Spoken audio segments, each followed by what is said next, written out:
Hả?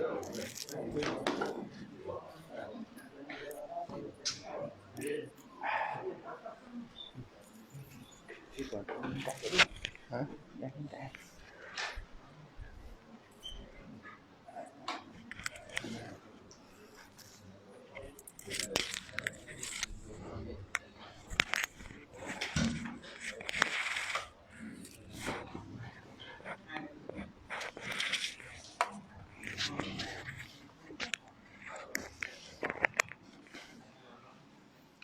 Assalamualaikum warahmatullahi wabarakatuh.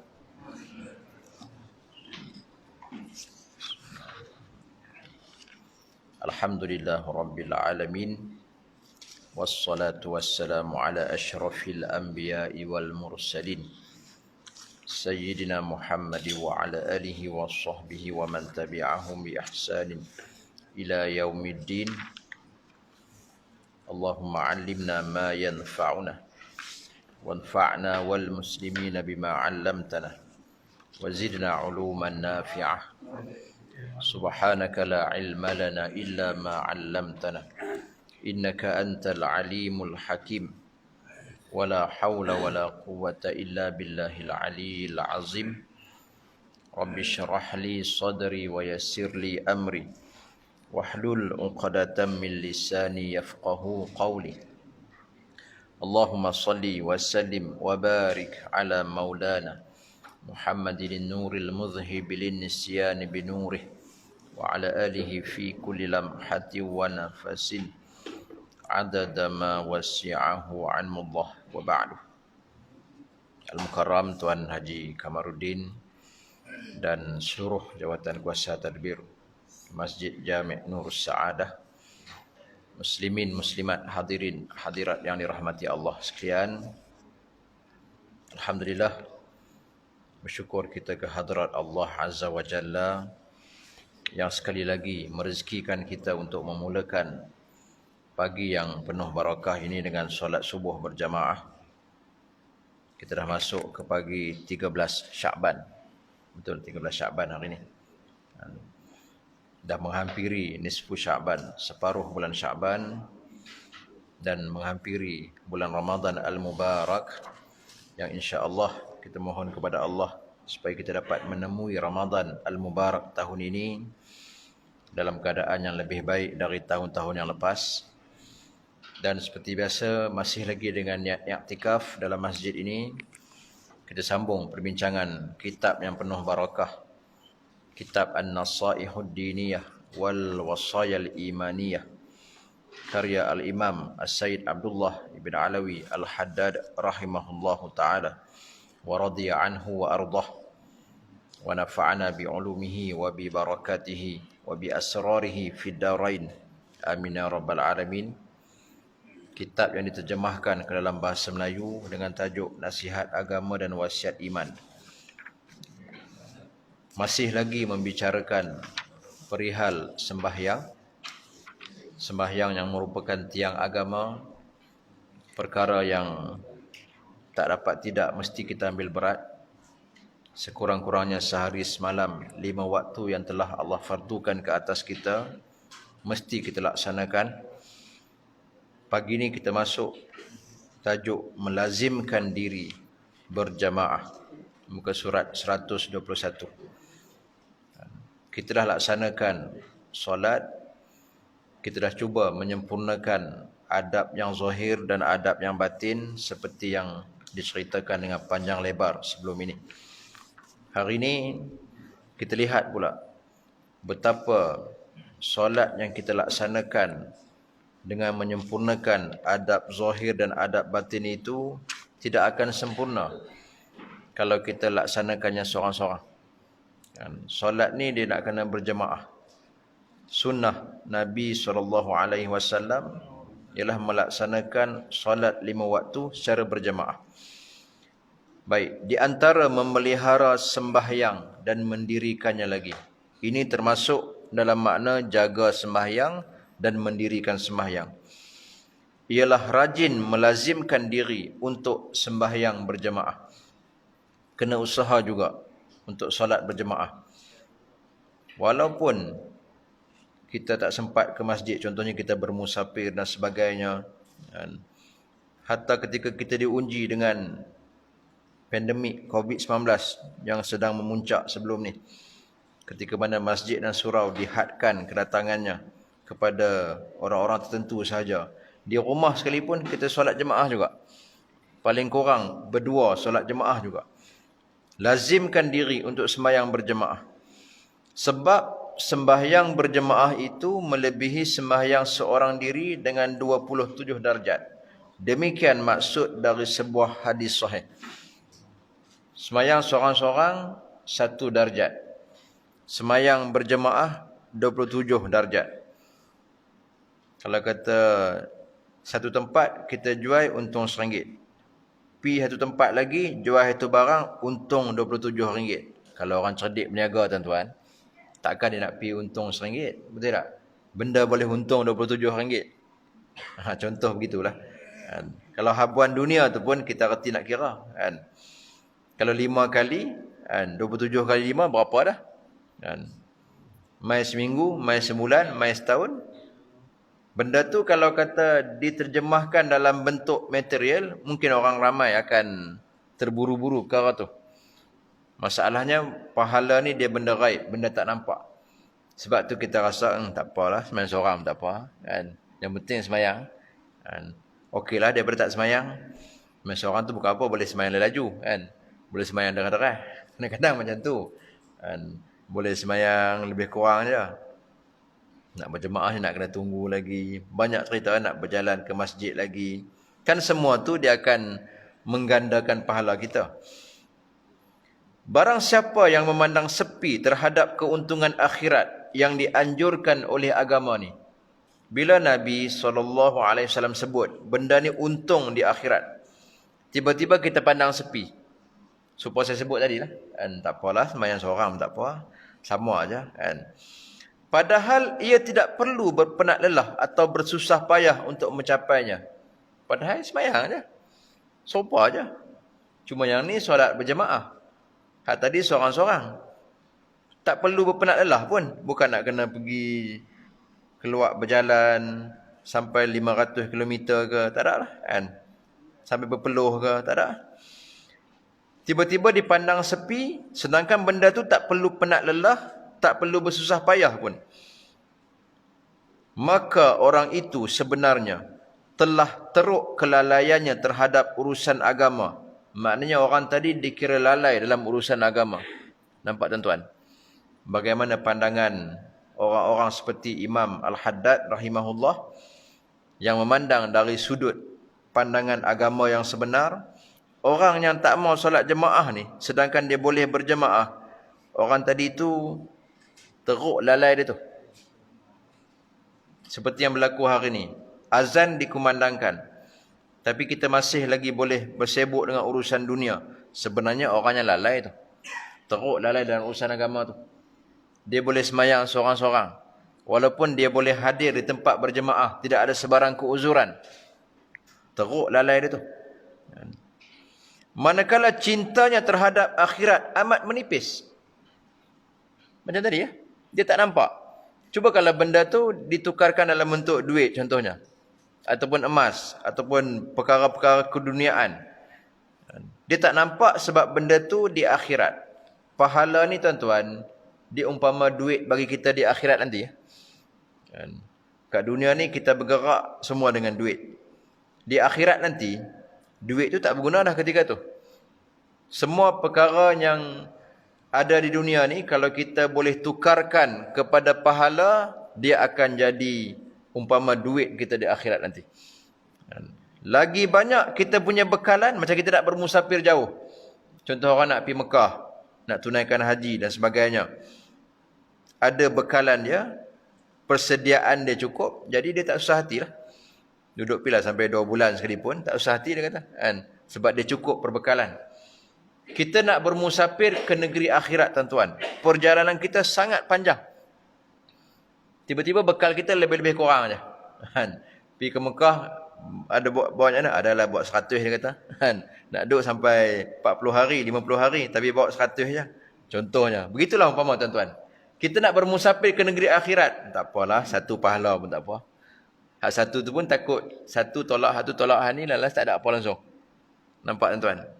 Sopa orang pergi Mekah tadi, bawa 100 ya. Tolak transit di beli ayak, beli itu lebih kurang apa semua, beli topak, habis gitu lah. Tak ada nak belanja apa.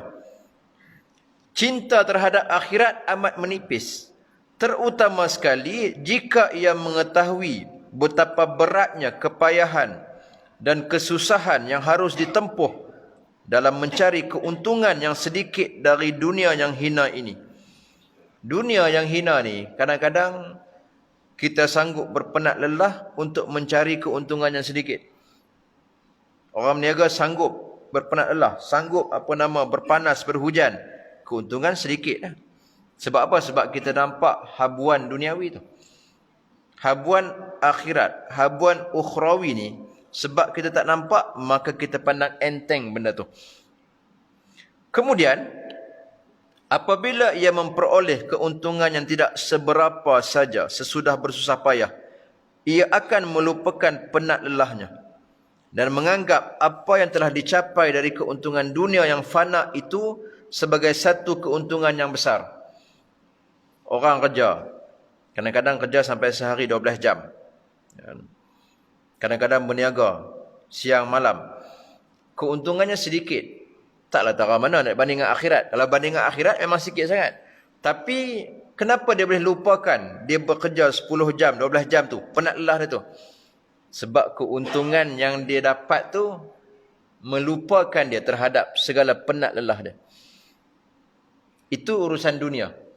Kalau dunia, kata Imam Al-Haddad, ramai manusia sanggup begitu.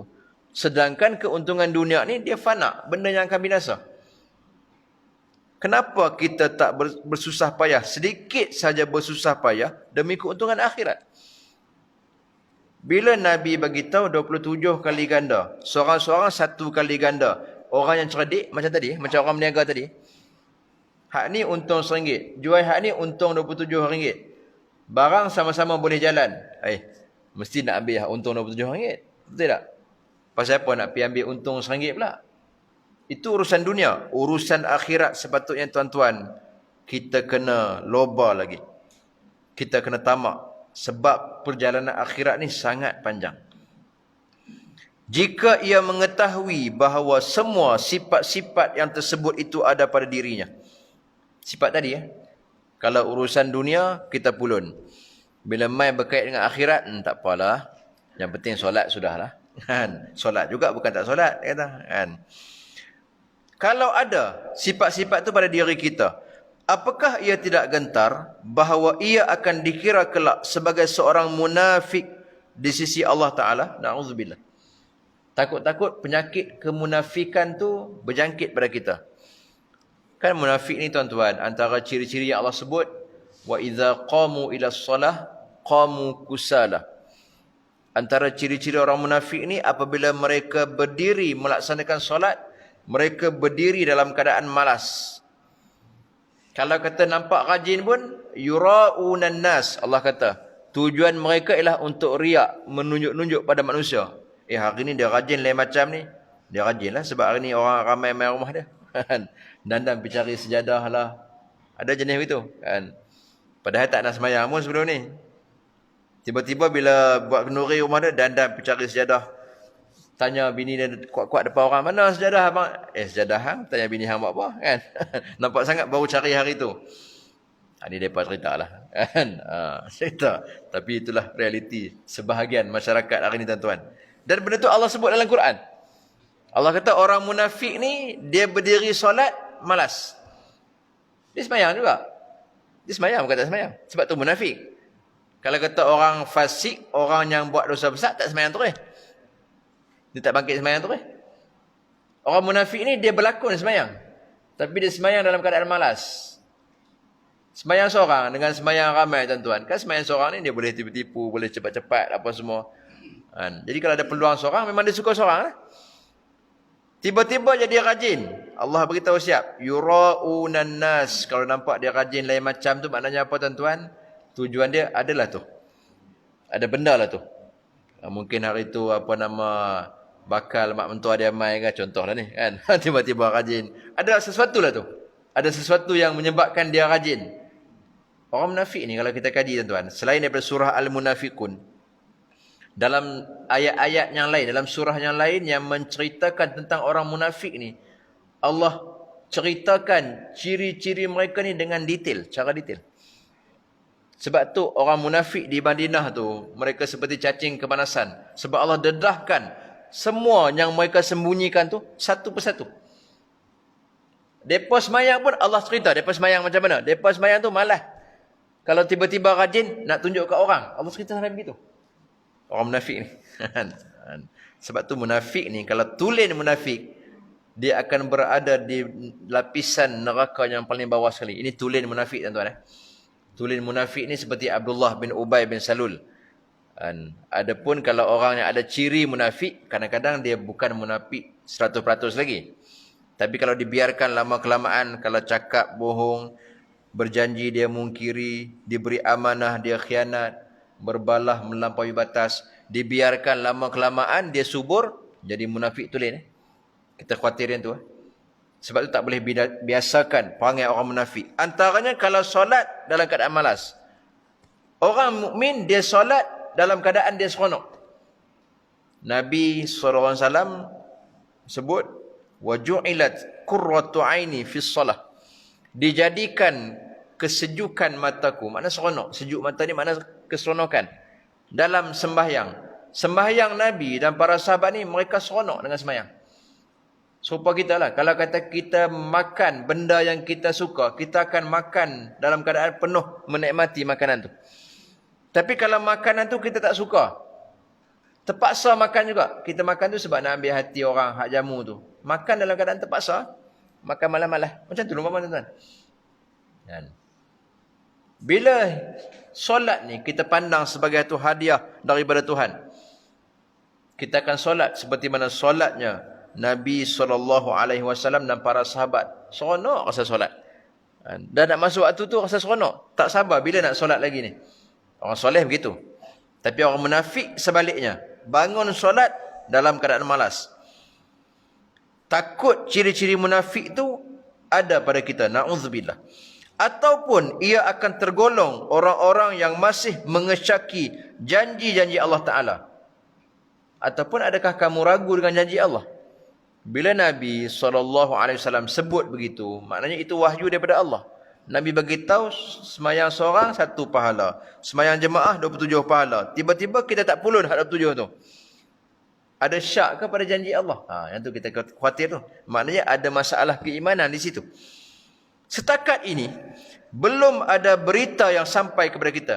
Tak ada riwayat, khabar yang sampai kepada kita. Ini Imam Al-Haddad cerita ni.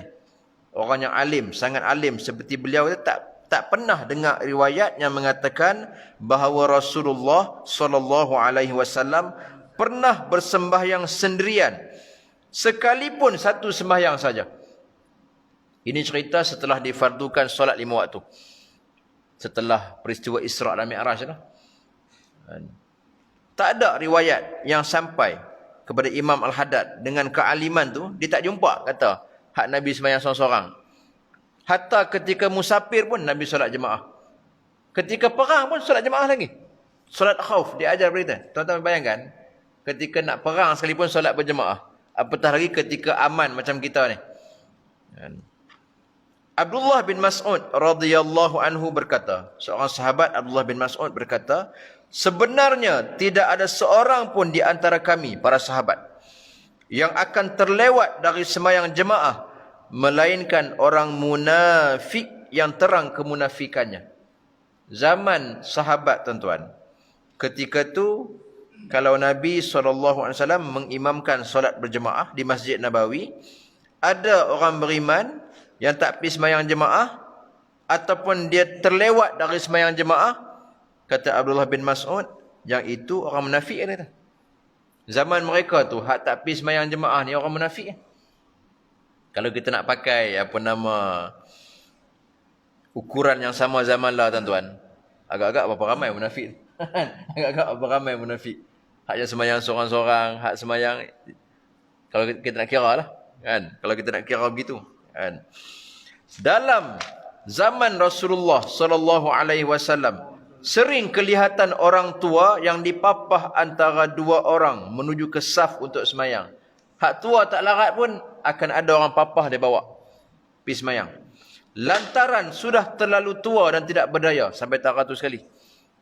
Nak cerita betapa lobanya mereka untuk mengumpul pahala akhirat, bekalan akhirat, untuk mencapai darjat yang Nabi SAW sebut tu.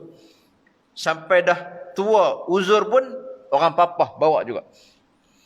Sekali peristiwa Ibnu Ummi Maktum yang buta matanya. Ibnu Ummi Maktum ni Abdullah Ibnu Ummi Maktum radhiyallahu anhu, salah seorang muazzin Bilal bagi Rasulullah sallallahu alaihi wasallam. Muazzin atau tukang azan Nabi ni yang masyhur Bilal bin Rabah sendirilah. Lepas tu Abdullah Ibnu Ummi Maktum. Dan ini antara dua orang yang masyhur. Ada lagi tukang azan yang lain. Abdullah Ibnu Ummi Maktum ni dia buta mata dia. Dia datang mengadu kepada Rasulullah sallallahu alaihi wasallam bahawasanya ia tidak punya seorang pemimpin. Maksud pemimpin ni orang yang pimpin dia nak bawa pergi masjid. Serta mengingatkan baginda lagi bahawa di kota Madinah ketika itu terdapat perigi dan binatang-binatang yang merayap. Dia cerita kat Nabi, tak ada orang nak pimpin dia, nak bawa dia. Lepas tu dia risau, takut ada perigi, ada binatang-binatang merayap, kan. Di samping itu pula, rumahnya terlalu jauh dari masjid. Buat apa dia cerita tu? Dia cerita agar Rasulullah sallallahu alaihi wasallam dapat menguzurkannya untuk datang bersembahyang jemaah di masjid. Dia tanya Nabi, ada tak keuzuran untuk dia semayang di rumah tak pergi masjid disebabkan uzur yang cerita dia? Dia buta, tak nampak. Lepas tu tak ada orang pimpin dia kadang-kadang. Lepas tu keadaan di Madinah tu mungkin ada perigi, ada binatang-binatang yang melata, yang merayap tu. Ada uzur tak untuk tak pergi solat jemaah? Mula-mula Rasulullah sallallahu alaihi wasallam menerima keuzurannya setelah mendengar semua alasannya. Tetapi apabila Ibnu Ummi Maktum bangun nak pergi, bila Abdullah bin Ummi Maktum ni patah balik nak pergi, ia lalu dipanggil baginda sekali lagi. Baginda bertanya kepadanya, dengarkah engkau seruan muazzin, hayya 'alas salah, hayya 'alal falah? Dengar tak? Jawab Ibnu Ummi Maktum, dengar. Ujar baginda sallallahu alaihi wasallam pula, kalau begitu hendaklah engkau datang segera untuk bersembahyang. Tidak ada uzur bagimu lagi. Sebab apa tuan-tuan? Sebabnya kalau masih dengar azan tu dikategorikan masih tak jauh tak mana lagi. Nampak tuan? Tapi nisbah dia ni dengan dia buta ni kira jauh lah. Dia berasa jauh lah. Tapi Nabi kata kalau kata dengar azan tu, maknanya tak jauh mana gitu. Dan kalau kita duduk mungkin tempat yang tak dengar azan langsung. Kalau kita kira tuan-tuan, mungkin ada yang bertanya kan, dah tu hari dulu laungan azan tu mungkin tak jauh macam hari ni. Hari ni kan azan guna pembesar suara ni. Zaman dulu tak pakai pembesar suara. Naik di tempat yang tinggi kan azan. Cuba kita fikir balik. Zaman dulu kenderaan mereka bukan macam kita hari ni. Betul tak? Jadi padan lah tu. Azan hari ni kalau boleh dengar dari jarak yang jauh, 10 km mungkin lebih lagi. Padan lah dengan kenderaan yang kita nak pergi tu. Mereka zaman dulu jalan kaki ya, betul tak? Gagah lah kalau nak naik unta, naik kuda pun. Kalau setakat dekat-dekat tu memang jalan kaki ya. Makanya bila Nabi sebut, dengar tak hayya 'alas salah, hayya 'alal falah. Selagi dengar, Nabi tak beri keuzuran lagi kepada Abdullah Ibnu Ummi Maktum. Dan begitu juga tuan-tuan kita. Kita ni selagi dengar azan lagi, maknanya kita masih duduk di tempat yang dengar azan, sepatutnya tidak ada keuzuran bagi kita. Kita duduk masuk dalam hutan mana ke tak dengar azan, hak tu lain cerita lah. Dan itu pun kena sembahyang jemaah juga. Cari juga. Kalau berdua, solat jemaah berdua. Dan bersabda Rasulullah sallallahu alaihi wasallam lagi, man sami'an nidaa farighan sahihan falam yujib fala salatalah. Sesiapa yang mendengar azan, an-nida tu seruan azan, padahal dia tu farid, kosong, mana tak ada halangan. Tak ada benda yang menyebabkan dia tak boleh pi. Sahihan, dan dia sihat. Farighan tu makna kata dia lain, kalau contoh dia sakit perut ke kan, ataupun ada benda-benda yang keuzuran yang lain. Dia sihat. Falam yujib, dia tidak menjawab seruan tadi. Tak menjawab tuan-tuan bukan maksud tak menjawab azan. Tak menjawab seruan azan tu untuk hadir solat di tempat yang diazankan. Tu maksudnya. Fala salatalah, maka tidak ada sembahyang baginya. Maksud tak ada sembahyang ni bukan tak sah langsung sembahyang dia. Sembahyang yang dia buat tu tak sempurna. Tak sempurna. Dan sembahyang sekadar sembahyang, macam tu. Nampak? Pernah Rasulullah sallallahu alaihi wasallam hampir-hampir membakar rumah-rumah orang yang meninggalkan sembahyang berjemaah, sebagaimana yang tersebut dalam sebuah hadis. Nabi pernah bercita-cita nak suruh sahabat lain jadi imam. Nabi pi keluar ketika sembahyang, Nabi nak bakar rumah orang yang tak pi sembahyang ketika mendengar azan. Tapi Nabi tak buatlah. Nabi pernah bercita-cita begitu. Nak cerita apa tuan-tuan? Seperti Abdullah bin Mas'ud cerita dia, kalau kata dengar azan ketika tu ada yang tak pi, itu orang munafik tu. Itu orang munafik. Itu merupakan suatu amaran yang keras dan ancaman yang berat terhadap orang yang meninggalkan sembahyang berjemaah tanpa sebab yang betul. Baik, sebab yang betul contohnya apa? Sebab yang betul yang membenarkan atau menguzurkan seseorang tu tidak hadir solat jemaah ialah misalnya ia tidak dapat hadir kerana sesuatu halangan, ataupun jika hadir akan mendapat susah yang terang. Sama ada halangan tak boleh hadir. Dia nak pi ke masjid tu, di tengah jalan tu ada binatang buas sedang menunggu. Ataupun dia tu ada hutang. Ada hutang dengan ahlong contoh. Dia pun nak pergi tabuh dia, boleh membahayakan nyawa dia. Contohlah kita sebut ni, kan? Itu antara contoh. Kalau dia keluar akan membahayakan diri dia. Ataupun dia boleh pergi, tapi akan mendapat susah yang terang. Akan dapat susah yang terang.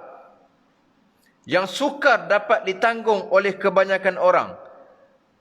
Mana kata kalau kata dia pi juga ketika tu hujan terlalu lebat.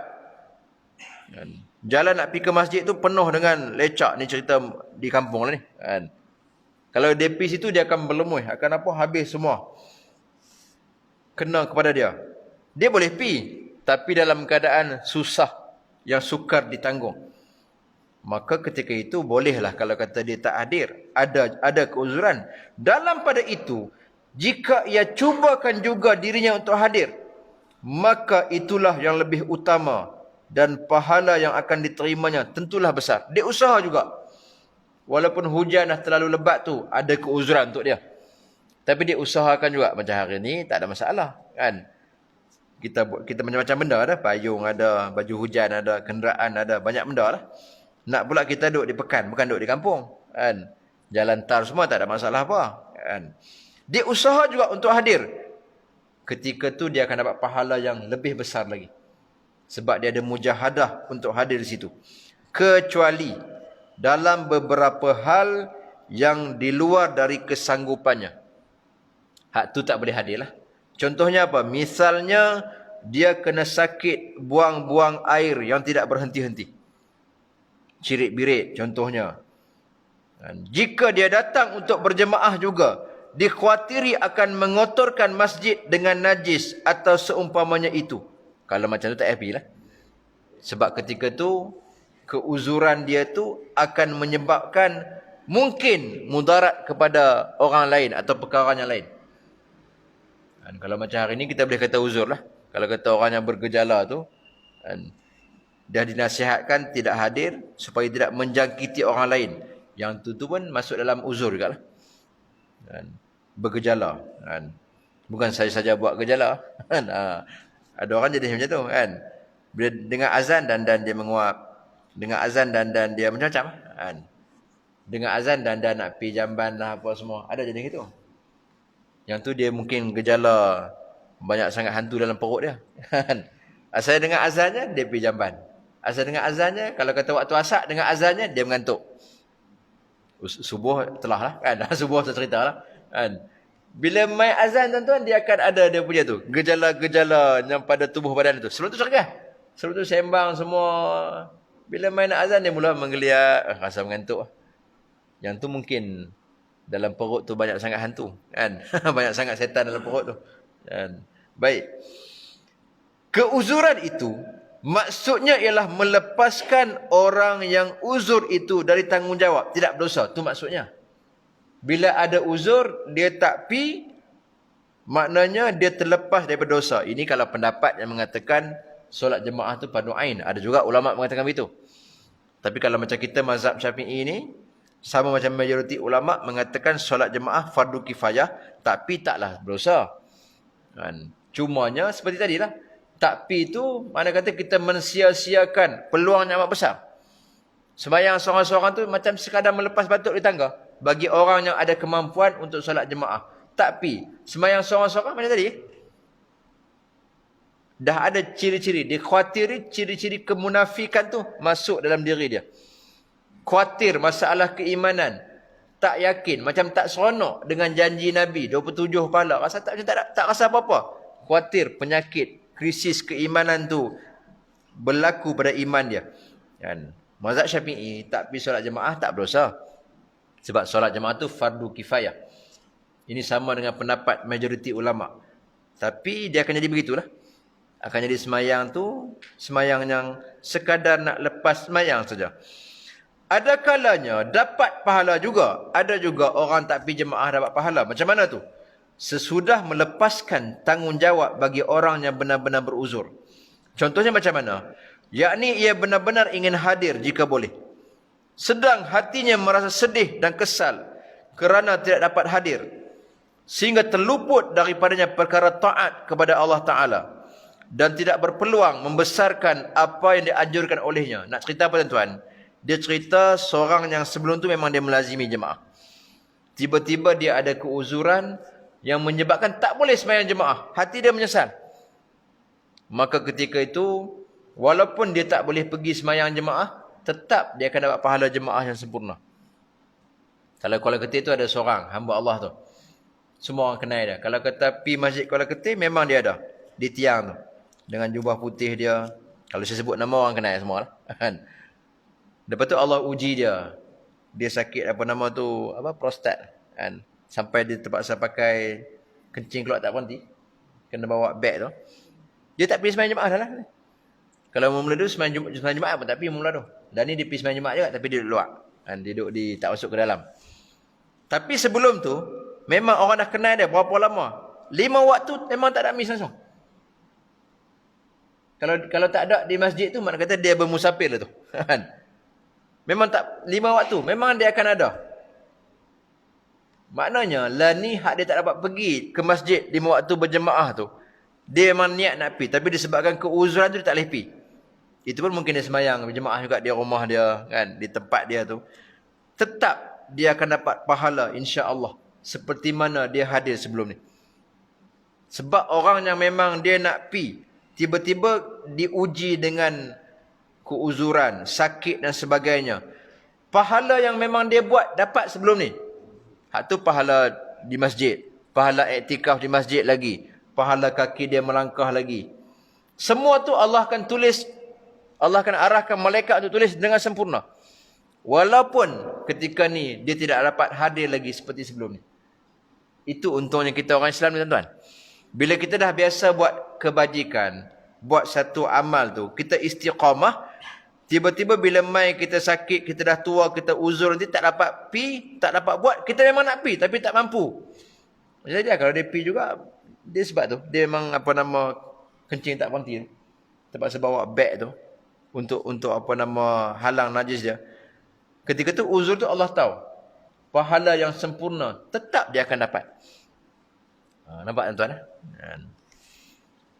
Pernah Rasulullah sallallahu alaihi wasallam bersabda dalam satu ghazwahnya, ghazwah ni perang. Ghazwah ni perang. Begini, inna aqwaman khalafana bil Madinah masirna masiran wala qata'na wadiyan illa kanu ma'ana habisahumul uzr. Sesungguhnya ada satu kaum, ada beberapa kaum yang meninggalkan kita di Madinah. Mana kata kami tinggalkan mereka berada di Madinah. Nabi dan para sahabat pergi berperang, keluar perang. Ada beberapa golongan yang tinggal di Madinah. Sebelum ni tidaklah kami berjalan satu perjalanan dan kami merentasi satu lembah dan sebagainya, melainkan mereka ni ada bersama kami, ada bersama kita. Nabi kata, sebelum ni mereka ada bersama kita. Cuma kali ni habisahumul uzru. Mereka tidak dapat pergi disebabkan oleh keuzuran mereka. Nabi nak cerita apa tuan-tuan? Nabi nak cerita walaupun mereka tu tinggal di Madinah, tak keluar perang dengan Nabi pada ketika ini, ketika Nabi sebut hadis ni, tetapi pahala mereka tetap akan dapat dengan sempurna. Sebab apa? Sebab mereka memang nak pergi. Cuma keuzuran tu menghalang mereka untuk bersama dengan Nabi. Jadi Nabi dan para sahabat tempuh perjalanan, rentas lembah dan sebagainya. Semua pahala yang Nabi dan sahabat dapat tu, mereka yang tinggal di Madinah tu pun dapat juga. Sama macam cerita tadi.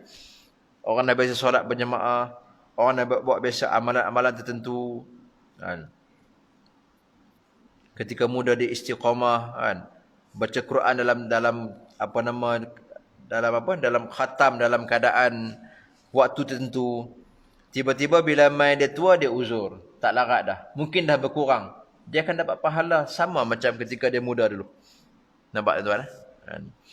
Mereka itu adalah tepat sebagaimana yang ditunjuk oleh Allah Ta'ala dalam firman-Nya dalam surah At-Taubah, wala 'alal ladzina idza ma atauka litahmilahum qulta la ajidu ma ahmilukum alaih tawallaw wa a'yunuhum tafidu minad dam'i hazana. Sadaqallahul azim. Hak ni cerita mereka yang nak pi berperang, tapi Nabi tak izinkan sebab tidak ada kelengkapan perang untuk mereka. Allah kata, dan tidak pula terhadap orang-orang yang mendatangimu. Tak ada kecelaan terhadap mereka, para sahabat yang datang jumpa engkau wahai Muhammad sallallahu alaihi wasallam, meminta engkau mengadakan kenderaan bagi mereka. Nak pergi perang ni tuan-tuan, dia kena ada alat dia, kena ada persediaan dia. Jadi mereka minta izin nak pergi. Tanya, kok ada lagi tak kenderaan? Unta ke kuda ikutlah kan untuk keluar perang. Nabi kata tak ada dah. Mana kata dah penuh dah. Tak ada dah. Engkau berkata kepada mereka, aku tidak punya kenderaan bagimu. Makna persediaan untuk pergi tu tak ada dah. Hak ada ni yang ni pergi. Hampa tak dapat pergi dah. Lalu mereka berpaling membelakangi. Maksud belakang tu dia patah balik. Nabi kata tak ada, dia patah balik dalam keadaan air mata mereka bercucuran kerana sedih. Sedih tak dapat pi tu sambil bercucuran air mata tu. Nabi tak bagi pi sebab tidak ada kelengkapan. Nak pi perang pun kena ada kelengkapan tuan-tuan, betul tak? Nabi SAW walaupun baginda ni manusia yang paling kuat tawakalnya, tapi Nabi tidak pernah meninggalkan syariat. Sebab tu Nabi ajar kita, tawakal kita kuat macam mana sekalipun, usaha dan ikhtiar tidak boleh ditinggalkan. Ketika seorang Arab Badui tinggalkan untanya dalam keadaan tidak berikat dengan mengatakan, mendakwa dia bertawakal, Nabi kata apa? I'qilha wa tawakkal. Ikat dulu unta kamu tu, lepas tu baru tawakal. Itu cerita unta. Hak tinggal begitu, apatah lagi tuan-tuan nak pergi perang. Sebab tu bila tidak ada kenderaan, tidak ada kelengkapan yang cukup, Nabi tak bagi pergi. Nabi nak ajar kita tuan-tuan, tawakal yang betul ni ialah setelah kita berusaha, setelah kita berikhtiar. Baik, dia punya poin hak ni tak mana tuan-tuan? Hak kena dengan tajuk kita ni. Mereka patah balik, tak dapat pi, air mata mereka bercucuran. Sedih sebab tak dapat pi perang sekali. Orang macam ni tuan-tuan, walaupun mereka tak pi, tapi mereka akan dapat pahala yang sempurna seperti sahabat lain yang pi tu. Nak cerita tu? Mereka inilah yang tergolong orang-orang yang benar dan ikhlas, kuat kemahuannya untuk memperoleh apa yang dijanjikan Allah, seraya bersedia untuk mengorbankan jiwa dan apa saja selain jiwa semata-mata untuk menempa keridaan Allah Ta'ala. Macam kita hari ni lah, dia betul-betul nak pergi solat jemaah, kalau balik bertajuk kita ni. Tapi memang tak dapat. Keuzuran yang menyebabkan dia tak boleh pergi sekali. Dia sedih. Mungkin sampai menitis air mata. Ketika tu walaupun dia tak pergi, pahala yang sempurna Allah bagi kat dia. Pahala 27 kali ganda, pahala dia melangkah. Semua pahala yang dapat sebelum ni, pahala iktikaf dalam masjid.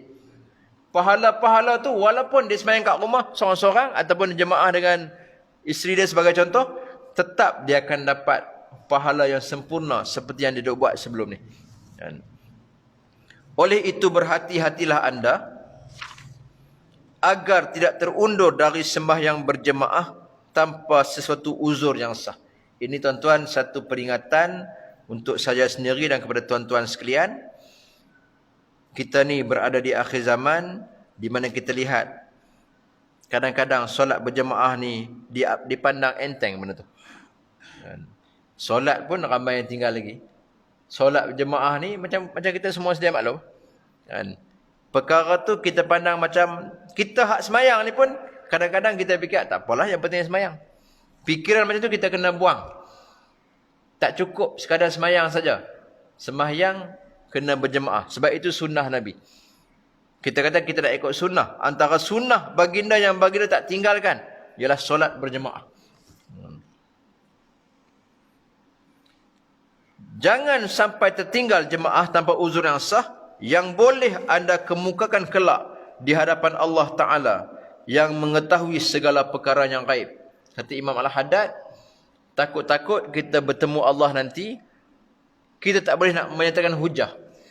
Pasal apa kita tinggal jemaah?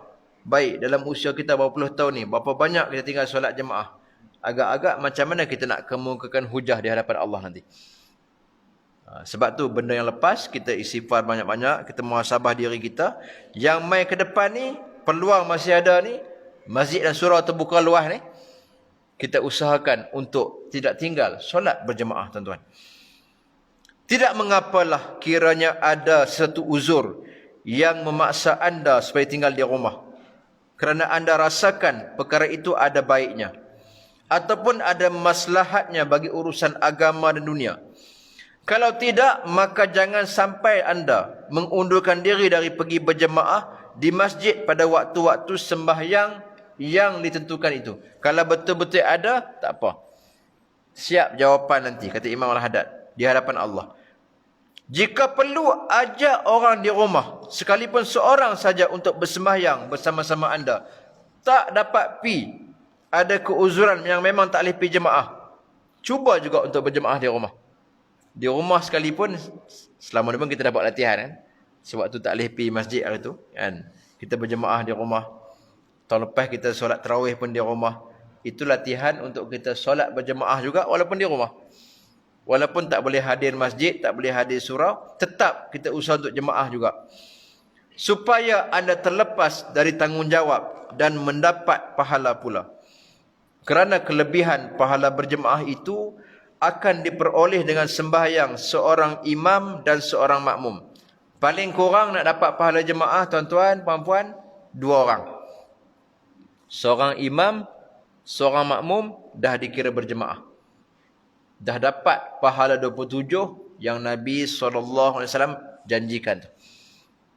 Cumanya kalau makin ramai, malah setiap ramai orang yang bermakmum, semakin bertambahlah ganjarannya. Disebabkan keutamaan sembahyang jemaah tu. Paling kurang nak dapat ganjaran 27 kali ganda tu sembahyang berdua. Seorang imam, seorang makmum. Sebab tu kalau ada uzur tak dapat pi, atau kita bermusafir dan sebagainya, paling kurang sembahyang juga. Sembahyang juga dengan anak kita ke dengan siapa, sembahyang juga jemaah. Berdua. Supaya dapat juga pahala berjemaah tu. Makin ramai makmum yang ikut solat berjemaah, makin besar pahalanya. Dah tu macam mana tu? 27 juga. 27 tak 27. Tapi 27 hak kita dapat semayang berdua dengan 27 hak kita dapat semayang 100 orang, dia tak sama. Macam mata wang hari ni lah kan. RM1 dengan $1 mana sama? Dengan £1 sterling mana sama? Begitulah apa tuan-tuan. 27 tak 27. Tapi 27 tu, 27 ringgit dengan 27 kilo emas contohnya, mana sama? Makin ramai jemaah tu, makin besar pahalanya. 27 tu makin besar nilainya. Seterusnya, bersembahyang di belakang imam yang terkenal baik dan lurus perjalanannya akan menambah kemurnian sembahyang itu dan menggandakan pahalanya. Sembahyang pula belakang orang soleh, belakang orang alim Rabbani, belakang wali-wali Allah, itu lagi besar pahala dia. Sebab tu ini kelebihan yang para sahabat dapat yang orang lain tak dapat. Ketika ditanya kepada seorang ulama, mana lebih tinggi darjatnya, Muawiyah kan sahabat, ataupun Umar bin Abdul Aziz? Umar bin Abdul Aziz radhiyallahu anhu seorang khalifah yang adil, tapi dia bukan sahabat. Kita pun tahu betapa hebatnya Umar bin Abdul Aziz ni.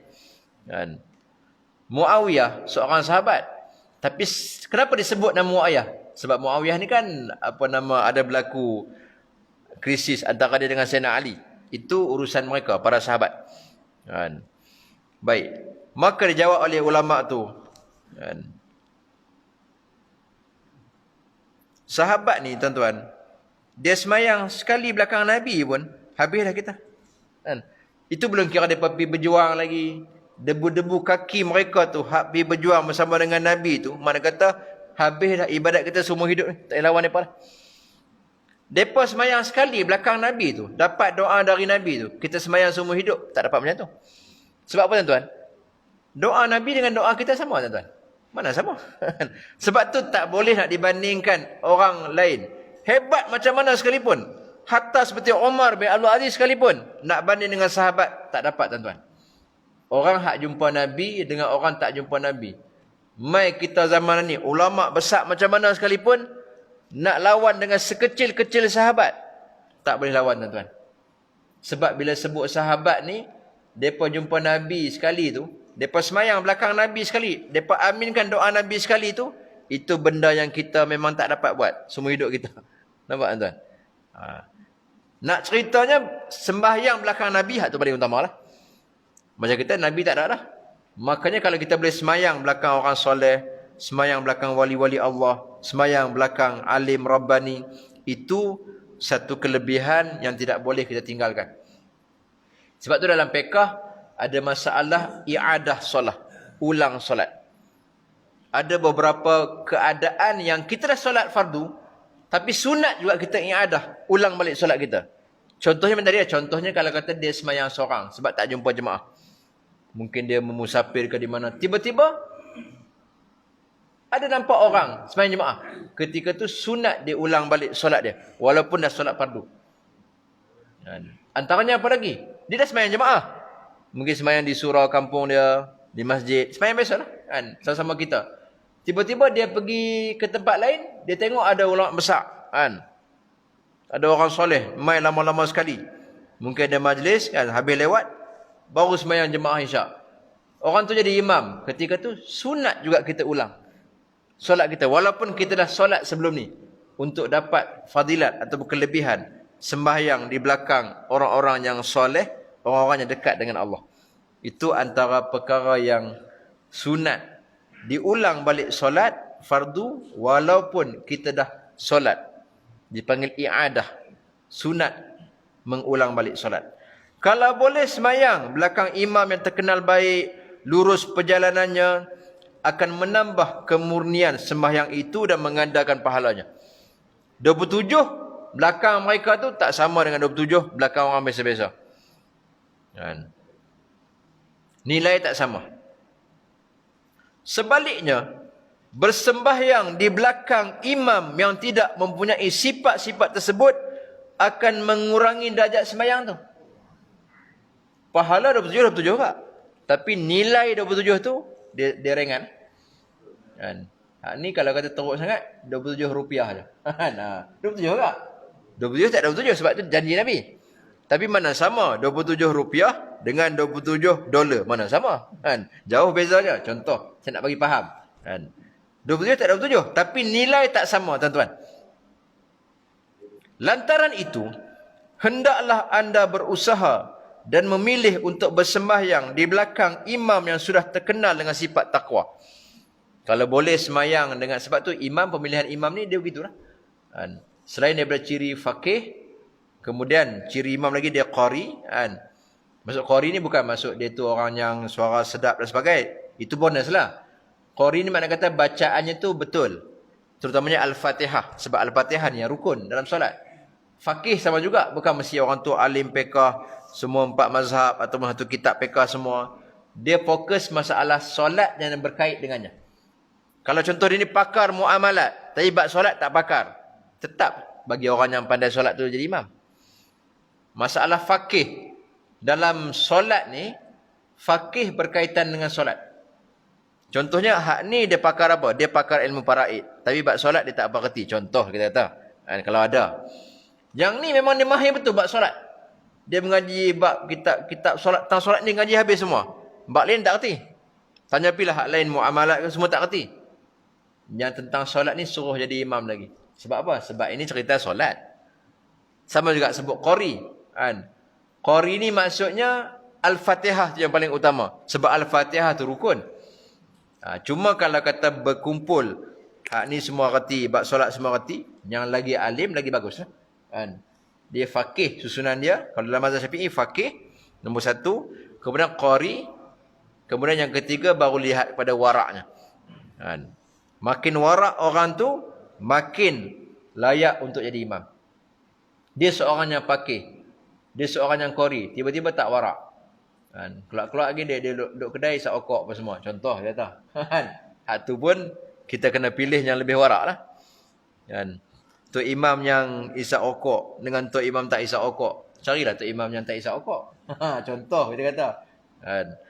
Tok imam yang lepak-lepak kedai, apa nama, lepas isyak duk lepak, duk layan bola lagi. Dengan tok imam yang balik rumah, tidur awal, bangkit tahajud. Cari hak tu lagi, hak tu lebih warak. Contoh tuan-tuan, nampak? Dia makin tinggi takwa orang tu, makin warak orang tu, makin berkualiti dia punya solat tu. Cumanya tak ada masalah. Nak solat, orang tanya, dia tu isap okok, tak boleh solat belakang dia ke? Ini jawapannya.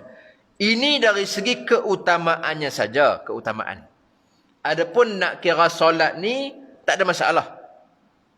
Selagi solat tu, selagi dia solat dalam keadaan melengkapi rukun dan syarat, tak ada masalah. Siapa yang imam pun boleh.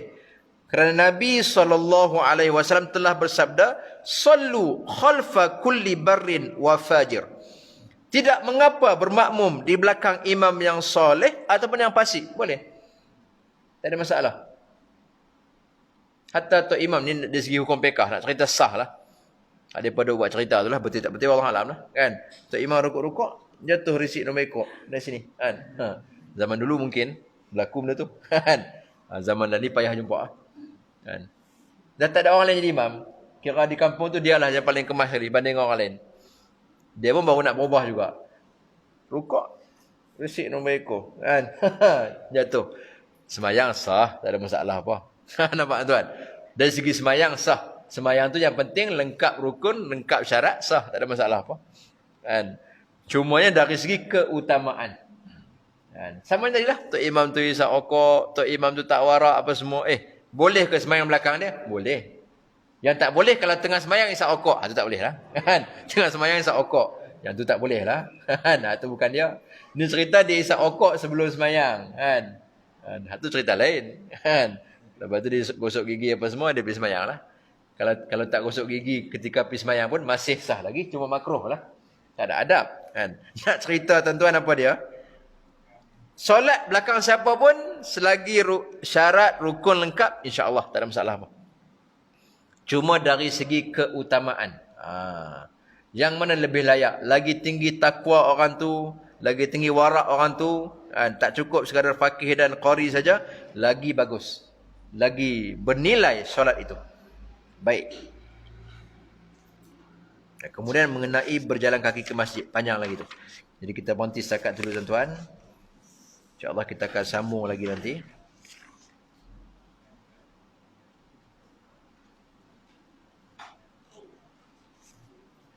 Sekali lagi ni dah lagi kan sebelum puasa kan?